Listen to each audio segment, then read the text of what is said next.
경기도 수원에 사는 김모 씨. 50대인 김 씨는 수십억 대의 건물을 갖고 있는 재력가다. 하지만 청년 시절 교통사고의 후유증과 이후 돈을 벌기 위해 바쁜 나날을 보내다 혼기를 놓치고 말았다. 김 씨는 국제 결혼으로 눈을 돌렸고 50대 초반이었던 지난해 봄 역시 미혼이던 40대 후반 동생과 함께 베트남 하이퐁으로 여행을 떠났다. 김 씨는 베트남 여성과 결혼해 잘 살고 있다는 후배의 권유로 이 여행을 계획했다. 이 여행을 통해 김 씨 동생이 먼저 결혼을 했다. 한 달 뒤 김 씨 역시 하이퐁에서 20대 초반의 젊은 미혼모와 결혼했다. 내가 나이가 50이 넘어가니까 미혼은 안 된다. 미혼모나 재혼 쪽에서 구해야 된다. 자기 아기가 이제 4살이고 그다음에 이제 애 아빠 둘 다 캐나다에 있다. 50대 안팎의 나이에 20대 초반의 젊은 여성과 결혼한 김 씨 형제. 어학당에 자기는 들어가게 되면은 그 어학당 멀기 때문에 그 택시 타고 다녀야 된다. 그 택시 한 달에 얼마 정도 들어가냐? 그러니까 100만 원을 얘기하더라고요. 자기는 한국어를 열심히 공부해야 되니까 그 이제 태블릿 PC를 있어야 된다. 얼마 정도 되냐 중고로. 그러니까 20만 원 정도 얘기해갖고 그래서 이제 100만 원을 준 거예요. $1,000. 김 씨는 미혼모 신부의 아이까지 데려와 한국에서 행복한 가정을 이루고 싶었다. 그러던 어느 날 베트남과 한국을 오가던 어린 신부는 이별을 통보했다. 내가 좀 사랑을 했고 그러다 보니까 5년 있으면 1억 주고 차 어디 자기는 아우디 좋다 그러니까 뽑아주고 네가 좋아하는 화장품 가게 열어주고 예. 이제 올렸더니만 예, 노하더라고. 30살 가까이의 나이 차를 극복하지 못했기 때문일까? 아니면 베트남이라는 먼 나라에 있는 신부와 생활과 정서의 차이를 극복하지 못했기 때문일까? 하지만 파국의 원인은 다른 곳에 있었다. 미혼모라던 어린 신부의 말은 거짓이었다. 내가 아기를 내가 입양해서 키우겠다 그랬지만 계속 울더라고요. 그리고 그 전에 그리고 이제 그 다음 날 다문화 센터 가서 통역을 부탁하니까 딸은 하이퐁에 있고 남편은 캐나다에 있다. 그렇게 얘기를 하더라고요. 그게 거짓말을. 페이스북을 보면은 남자가 뭐 엄청 많이 붙고요. 댓글 다는 게 한 1,500명이에요. 김 씨의 신혼생활은 그렇게 1년여 만에 끝났다. 김 씨 동생의 신혼생활도 이미 마침표를 찍은 상태였다. 김 씨 형제의 짧았던 신혼기간에 들어간 비용은 5천여만 원. 김 씨는 분을 참지 못해 후배를 경찰에 고발했지만 수원지검은 무혐의 처분을 내렸다. 현재 수원고검에 재정 신청을 한 상태다.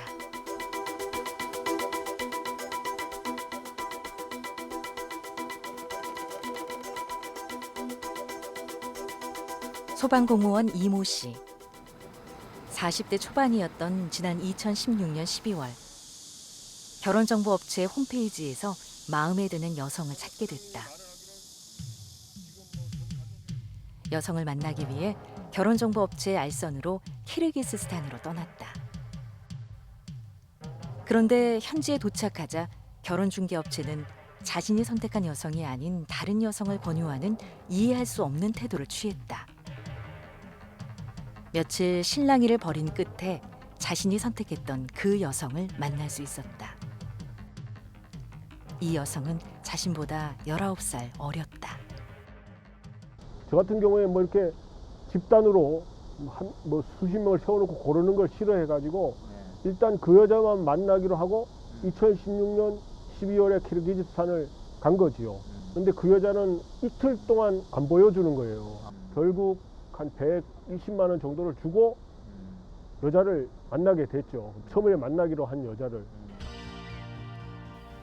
결혼식은 올리지 못했다. 여성의 가족들이라고 소개한 사람들과 함께한 식사로 결혼식을 대신했다. 신부는 키르기스스탄에서 머물다 결혼한 지 6개월 만에 한국에 들어왔다. 신부가 부끄럽다며 거절하는 바람에 부부관계는 맺지 못했다. 신방을 꾸린 지 39일 되던 날, 신부는 미안하다는 말만 남긴 채 사라져버렸다. 어디 간다고요? 부산. 여보, 돈을 준다 그러잖아요. 비행기표 내가 줄 텐데 부산을 왜 가요? 부산에 무슨 일하러 가는데? 너무 아파서 제가 더 힘들어요. 어머니 병원비도 내가 준다 그러잖아요. 말 필요 없어요. 다 주셔서 감사합니다. 미안해요. 근데 알고 봤더니 결혼 중개업자가 여자를 빼돌린 거였죠. 공장에 취업을 시키면서 이혼 소장을 여기 보시면 있습니다만은 네, 조금 더 이 결혼 중개업자가 이 행정사라든가 뭐 인권 변호사 이런 사람을 연결을 시켜줘가지고 소장을 써가지고 저한테 보낸 거였어요.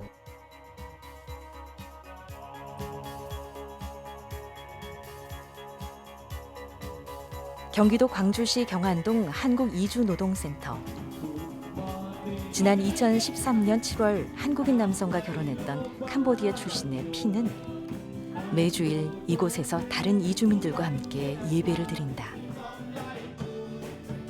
피는 한국 남성과 결혼했던 친언니의 소개로 한국 남성과 결혼했다. 남편도 미용사, 자신도 미용사였다. 피는 미용 기술을 통해 코리안 드림을 이룰 수 있을 것 같은 기대에 부풀었다. 남편이 열었던 미용실에서 열심히 직원으로 일했다. 하지만 임금은 한 푼도 받지 못했다. 월급 남편 안 줘요. 근데 남편 안 줘요. 와이프니까 안 줘요. 근데 그 남편은 다른 사람 이야기하는 저는 직원이에요. 와이프 아니에요.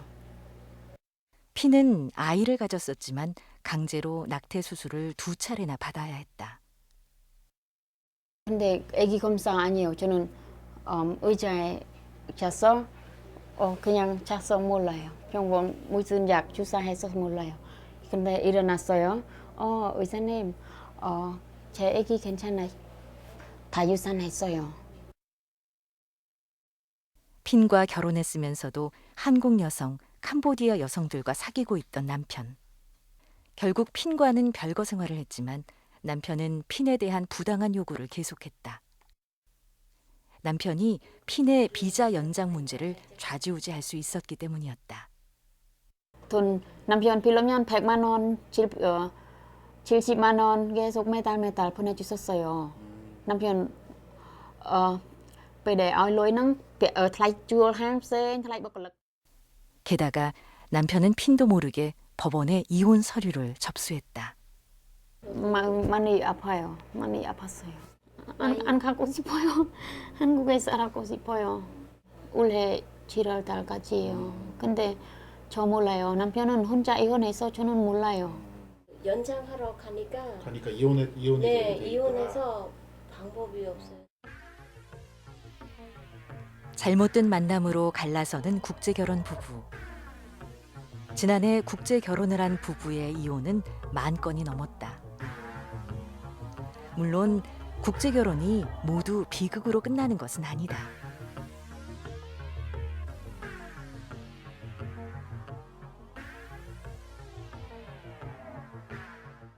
한국 이름 황지연. 베트남 출신으로 한국인 남편을 따라 2011년에 한국에 왔다. 저는 그때 베트남에서 원래 소개소 있잖아요. 소개 사람들 이렇게 소개해줘 만나서 결혼했는데요. 결혼 중개업소의 소개로 2010년 9월에 결혼한 뒤 6개월 만에 한국으로 왔다. 남편이 부유하지는 않지만 서로 이해하며 9년 넘게 살고 있다. 처음에 진짜 힘들어요. 한국말도 많이 못했고 문화하고 음식 먹는 거 진짜 힘들어요. 너무 힘들면 내가 진짜 베트남 가고 싶은데 그때 생각이 있었어요. 황지연 씨는 어떻게 행복한 가정 생활을 하고 있을까? 제 남편 좀 착한 사람. 돈 많이 없는 사람인데 근데 지금 열심히 일하고 있어요. 가족들 많이 생각해 줘서 이렇게 마음이 고맙고 그냥 행복하게 살고 싶은데.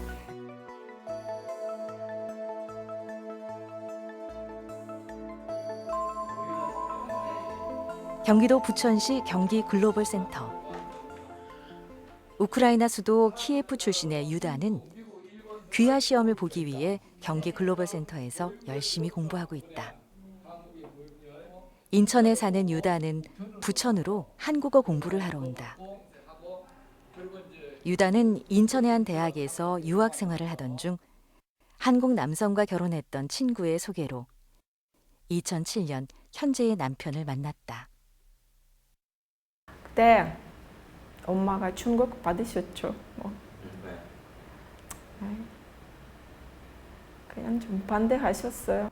문화도 다르고 종교도 다르고 이렇게 달도 멀리 있어가지고 섭섭하죠. 쾌활한 성격의 유다.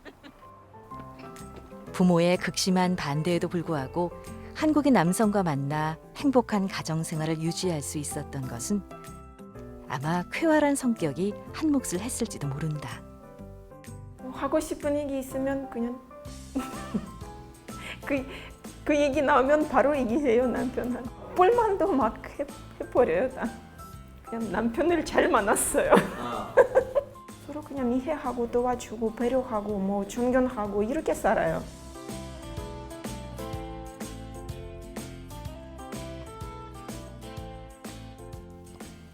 서울 마포에서 이주민 센터를 운영하고 있는 원옥금 씨.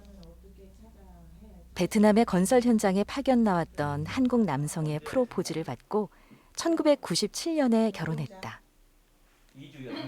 이주 여성과의 국제 결혼이라는 말이 아직 생소했을 시절인 1997년에 결혼한 원옥금 씨. 물론 한국 생활은 녹록지 않았다. 외국인이 거의 없었는 그 상황이었어요. 외국인 받아들이는 그런 마음 아직 없었고. 원옥금 씨는 엄격한 시부모를 모시고 살면서 한국의 며느리들과 똑같은 시집살이를 했다. 성년이 된 두 아들을 두고 있는 원옥금 씨. 원옥금 씨의 한국 결혼 생활은 굳은 각오를 갖고 있었기에 가능했다. 베트남 말 할 때 한 달에 15분이었어요. 우리 엄마하고 통화했을 때. 그 정서가 계속 억누르고 누구랑 답답할 때 누구랑 이야기하는 사람이 없는 거예요. 그 공동체 활동하면서 나무 도우면서 그래서 저를 스스로 고치고 나간 거죠. 나무 도와주면서 베트남 사람하고 관계를 맺으면서 말을 내 마음속에 있는 거를 다 이야기할 수 있어서 그래서 지금은 오히려 제가 남을 위해서 남이 어려움이 있을 때 제가 또 도움 주는 그런 존재가 됐던 거고.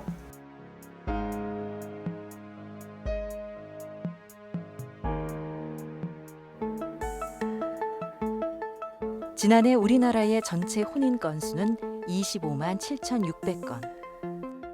이 중 국제 결혼은 2만 3,773건. 전체의 9.2%를 차지했다. 그리고 이혼 건수 역시 비슷한 비율이었다. 우리나라의 전체 이혼 건수는 10만 8,700건.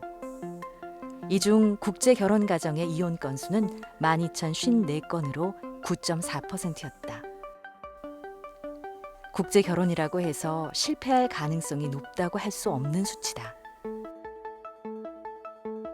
주변 국제 결혼 가정 중 실패한 이들 못지않게 여러 차이를 극복하고 행복한 가정을 이룬 이들도 많다. 그렇다면 무엇이 국제 결혼의 성공과 실패를 가르는 것일까? 문화와 문화가 만났을 때 서로 살아남는 방법이 제 생각에는 서로의 문화에 녹아드는 방법밖에 없다. 한국 사회에 대해서, 한국 문화에 대해서 열심히 배우고 적응하려고 하는 노력이 필요하다.